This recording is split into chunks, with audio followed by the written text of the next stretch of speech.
God's plan is to bring total destruction to America. Well, what other conclusion could you arrive at? Does God send his thoughts and prayers to all the people who die because he refuses to do anything? Everything is the will of God, is it not? God could choose to stop any assassin, for example. Or does he actually will the assassin to do it?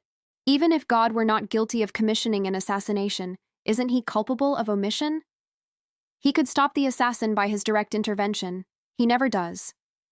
Stendhal said, God's only excuse is that he doesn't exist.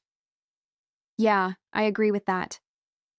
Imagine an extremely conservative, fanatical, controversial, and outspoken Christian being assassinated. That, all Christians must conclude, was God's plan. But a plan to achieve what? Every Christian should write down what God's plan is. Try to explain it.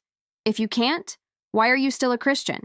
Do you sign up to a totally incomprehensible plan that involves your Christian heroes being gunned down in public? Shouldn't your Christian God smite the non-Christians rather than the other way around? God's plans are always crazy, don't you think? Remember the book of Exodus? It literally says this: The Lord instructed Moses, "When you go back to Egypt, see that you perform before Pharaoh all the wonders that I have put within your power. But I will harden his heart so that he will not let the people go."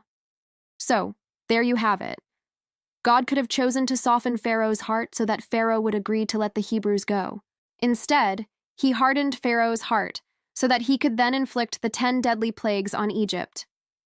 Is that what a loving God does? It's not what I call a loving God. But you must have different ideas if you're still a believer in the Christian God. Comment below on why you still believe in a God that all sane people long ago realized was a cosmic fraud. God is your creation. Your God is not and cannot be real. Why don't you face reality rather than living in fantasy? But that would be too much for you, right?